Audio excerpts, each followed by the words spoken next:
안녕하세요. 오늘은 어제에 이어서 두 번째로 이미지 편집, 텍스트 편집 그 디테일한 부분을 배워보도록 하겠습니다. 자, 먼저 제가 미리 텍스트와 이미지를 올려다 놨는데 요거 가지고 한번 해보겠습니다. 자, 먼저 텍스트 선택하게 되면 왼쪽에 이렇게 텍스트 편집창이 나타납니다. 그럼 먼저 요거부터 한번 해볼까요? 왼쪽 정렬, 왼쪽으로 가죠. 가운데 정렬, 오른쪽 정렬, 아래로, 가운데로, 맨 위로, 이런 개념입니다. 이것이 별거 아니죠? 근데 지금 요것은 선택이 안 되고 있죠? 요거는 독립적으로 사용할 수는 없고요. 그룹을 지어야 됩니다. 그래서 이렇게 빨간 표시로 표시가 되는 겁니다. 그 다음에 요거요. 자, 요거는 보통 이렇게 사진이 겹쳐 있을 때 사용하는 개념인데요. 지금 맨 밑에 요 사람이 있죠? 요 아가씨, 부정한 아가씨가 있는데 요 분을 갖다가 맨 위로 올리겠다. 여기 어때요? 맨 위로 올라오죠. 요분이 그 밑으로 가고 그 다음에 이분을 갖다가 맨 위로 하겠다. 그럼 이분이 맨 위로 이렇게 올라오는 것입니다. 그 다음에 마찬가지로 한 칸 아래로 가겠다. 그러면 이 부분이 그 밑에 부분이 있죠. 한 단계 아래로 이동을 하게 되는 것입니다. 요 기능이 위 아래로 한 칸 아니면 전체로 이동할 때 쓰는 것입니다. 이렇게 화면이 겹쳐 있을 때, 이미지가 겹쳐 있을 때, 그때 쓰는 거고. 자, 요거 두 개는 다 써봤죠? 요거 다 써봤어요. 자, 요거는 지금 선택이 안 되고 있죠. 요거는 이렇게 그룹을 줘야 돼요. 이렇게 드래그 해가지고 그룹을 질 경우 선택이 되죠. 세로 간격을 동일하게 하겠다. 가로 간격을 동일하게 하겠다. 요 기능입니다. 별거 아닙니다. 됐죠? 그럼 다 사용해 봤어요. 요 두 개는 독립적으로 안 되고 그 그룹을 이루어진다는 거 박스로 요거고 요것도 사용해 봤고요. 그다음에 요거를 지금부터 선택이 안 되고 있죠. 요거는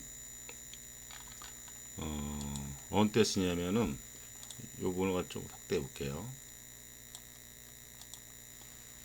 자, 이미지를 누르니까는 그 마찬가지 편집화면이 나타나요. 사진 편집화면이 지금 이 부분이 선택이 됐죠. 별거 아닙니다. 이것도 가로로 하겠다. 가로 뒤집기 이렇게. 그 다음에 이 부분은 세로로 뒤집기 이렇게 하시면 되는 겁니다. 됐죠? 자, 다시 텍스트로 가서 그럼 이건 다 배웠습니다. 그죠? 이건 다 배웠어요. 여기서 주의할 점은 이 부분은 그룹을 지어야지 사용할 수 있다는 거고요. 텍스트에서 텍스트 편집창이죠. 텍스트를 선택했기 때문에 너비를 높이겠다. 여기는 너비 이렇게 아니면 또 여기 회전하겠다. 회전이 되죠. 전체적으로.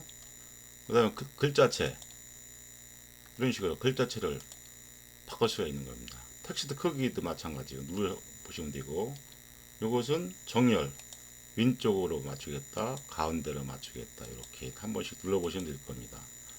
굵기도 할 수가 있고 기울임 밑줄을 칠 수가 있고 요거는 취소 이렇게 글자를 취소하게 되면은 우리가 팜플렛에 보면은 짜장면 3,000원을 싹 지우고 그 옆에다가 2,000원 이런 식으로 할 때 사용하면 되겠죠.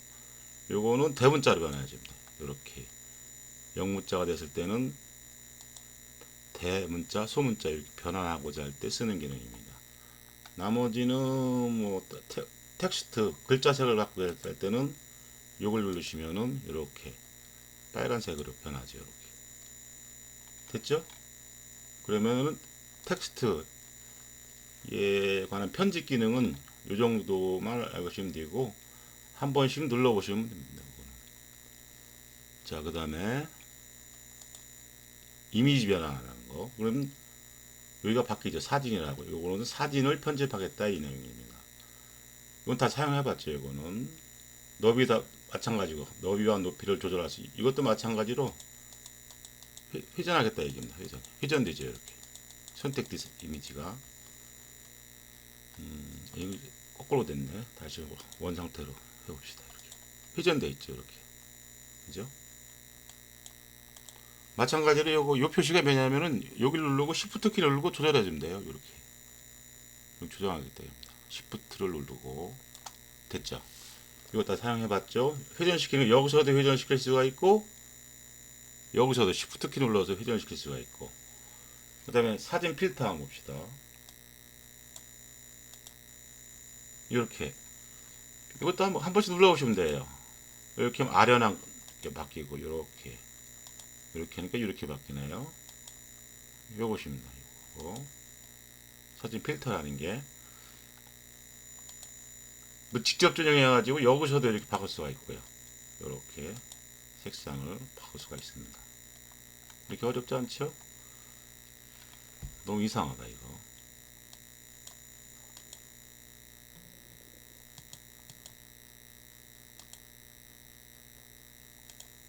대충 편집 한번 되고, 가장자리 흐리게 이것을 선택하게 되면은 이렇게 좌측 부분을 요렇게 누르게 되면은 좌측 부분이 흐려지죠. 여기를 누르게 되니까는 이쪽이 흐려지고, 여기를 누르니까는 이쪽이 흐려지고, 이렇게 방향 모서리 부분을 갖다가 조정할 수가 있습니다. 그 다음에 가운데 이렇게 누르게 되면은 이런 식으로 바뀌죠. 이것도 한 번씩 눌러보시면 되고요. 자, 그 다음에 여기서 우리가 이 부분 안 했죠. 저번에 이미지 자르기. 이미지 자르기 누르게 되면은 이렇게 해서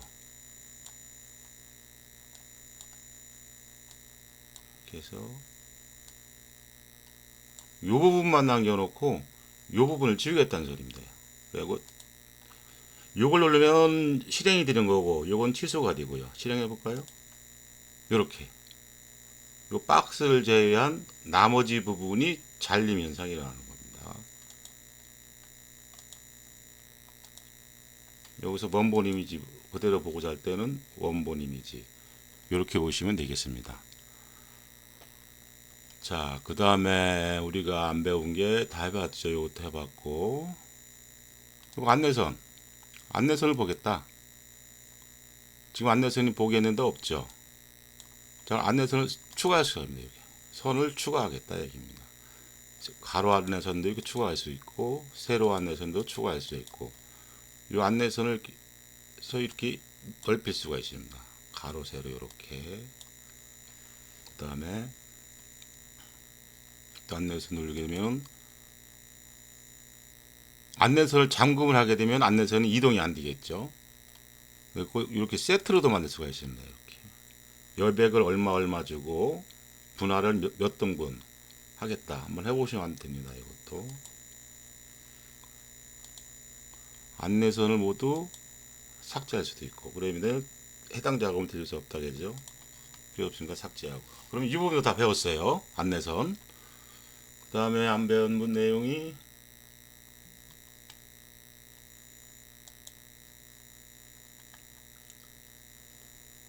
여기 요 분이 배경에서 인정 봅시다. 배경을 갖다가 이렇게 패턴을 넣겠다. 패턴이 없죠.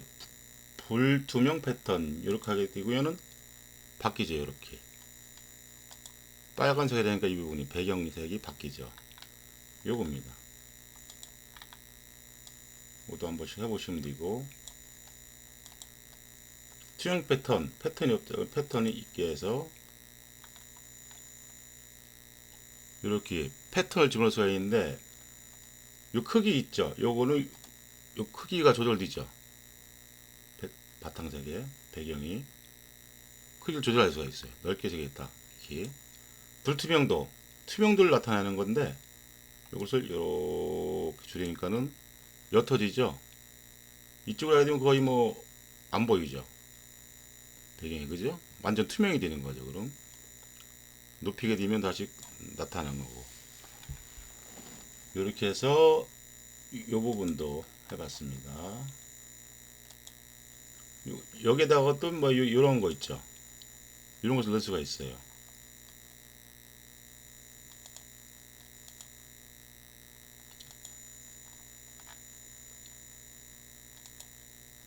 요것이 요 부분 있죠. 배경색의 패턴이나 그 색깔을 집어넣을 수가 있습니다. 그 다음에 하나 해본 게 우리가 그 다음에 슬라이드 쪽에서 요거 안 해봤죠. 텍스트 넣는 건 다 해봤죠. 그래픽 사진 넣는 것도 해봤고, 자 차트 같은 것들은 가로막대선 선이다 이런 거 있죠. 방사형이다, 혼합형 차트다 이런 것을 넣을 수가 있는데, 가로막대 한번 볼까요? 이거 한번 넣어볼게요. 이렇게 차트를 넣고자 할 때 이 부분을 사용하시면 되는 거고, 여기서 두 번 누르게 되면은 이 부분이 엑셀하고 연동이 되어 있습니다. 그럼 여기서 더블 클릭해서 만약에 점수다,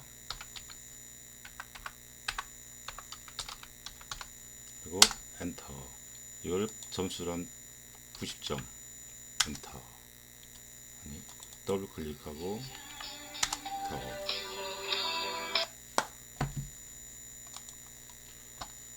자, 그럼 여기서 바뀌었죠?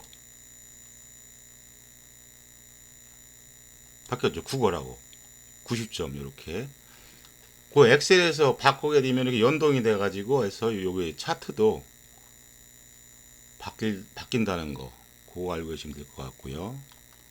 됐습니다. 차트 넣는 거 이렇게 하시면 될 거고, 그 다음에 이제 우리가 내 PC에 있는 이미지들 갖다가 망고보드에 올려줘야지만 우리가 그 이미지를 편집할 수가 있어요.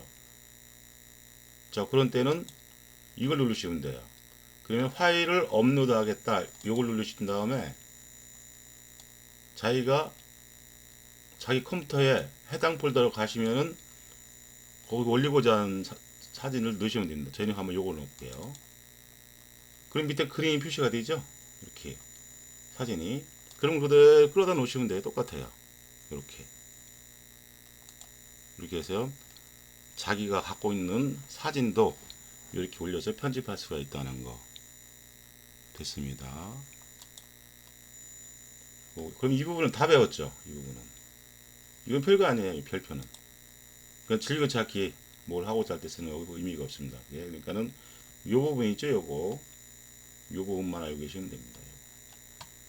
그러니까 망고보드의 핵심은, 다시 말씀드리면은 요 템플릿을 만드는 겁니다. 여기서 이제 골라가지고 그 틀을 골라가지고 템플릿을 만드는데, 거기에 보조적인 기능을 하는 것이 이러한 그래픽, 텍스트, 배경색, 차트를 도움 기능으로 사용하는 겁니다. 그리고 필요한 것은 이 부분에 가서 검색을 하셔가지고 원하는, 아까 같은 경우는 이쁜 아가씨들이 올라와 있었죠. 그래서 사람이라고 쳐가지고 검색을 한 겁니다. 그렇게 해서 자기가 원하는 포스터나 카드나 그런 것을 만들어 주시면 될 것 같습니다. 그 다음에 이 파일, 요거는 그대로 새로 만들겠다. 이게 새로 망고보드를 처음 새로 시작할 때 이렇게 그거고, 복사본 다른 이름으로 복사하는 겁니다. 그러니까 파일을 두 개 만드는 거죠. 나중에 원본이 지워질 걸 대비해서 요 저장 그대로 저장하시면 되는 겁니다. 이거는 똑같습니다. 여기 있는 저장하고 요 저장 완료 있죠. 요거하고 똑같습니다. 그 다음에 이제 다운로드, 요거 다운로드는 반대로 업로드의 반대죠. 우리가 요것은 우리 PC에 있는 이미지를 갖다가 망고보드에 올리는 거고, 요것은 망고보드에 있는 파일을 내 PC로 저장하고자 할 때 사용하는 겁니다. 다운로드는. 그럼 여기서 저작권 위반으로 법적 제재를 받을 수가 있습니다. 이게 무슨 말이냐? 우리가 이제 무료잖아요. 그러면 어떤 이미지를 사용하게 되면 밑에 깨알 같은 것에다가 그 망고보드 URL이 표시가 돼요. 그럼 그걸 임의로 삭제해서 사용하게 되면은 저작권 위반으로 법적 제재를 받을 수 있다는 내용입니다. 그러니까 그건 절대로 삭제하시면 안 되고, 그 삭제하고 사용하겠다 그러면은 유료로 가입을 하시면 되겠습니다. 이렇게 확인 누르셔갖고 형식을 지정해주고 해서 슬라이드가 이렇게 되어 있는데, 우리가 이제 뭐 슬라이드가 여러 장일 경우에는 파일 하나로 슬라이드 여러 개로 다운로드가 되는 게 아니라 압축이 돼서 들어옵니다. 합치기 해가지고 들어오게 되면 그것을 풀러서 사용을 하시면 되는 것입니다. 여기서 다운로드 제목을 떼고 다운로드를 놓으시면은 이미지를 내 PC로 저장을 하는 기능이 되겠습니다. 자, 이렇게 해서 이제 망고보드 어제와 오늘 이틀에 걸쳐서 설명을 했는데 거의 다 설명을 한 것 같습니다. 좀 부족한 게 있으면은 여기 부분에 보면은 사용자 매뉴얼 이 부분에 들어가 보시면은 좀 더 디테일하게 설명이 되어 있으니까는 그것을 참고하시면 되겠습니다. 자, 이렇게 해서 망고보드는 강의 설명을 이렇게 마치기로 하고, 사실은 제가 어제 처음 올립니다. 그러니까는 유튜브 접속한 게 한 3일밖에 안 돼요. 처음이니까 저희가 부족한 부분이 있어도 넓게 양해 바라길 바라고, 앞으로는 뭐 컴퓨터 관련된 거 포토샵이나 파워포인트, 스케치업, 캐드 그러한 것들도 틈나는 대로 올려드리도록 하겠습니다. 이 내용이 좋다, 도움이 됐다 생각하시면은 저도 좋아요, 구독 부탁드리겠습니다. 감사합니다.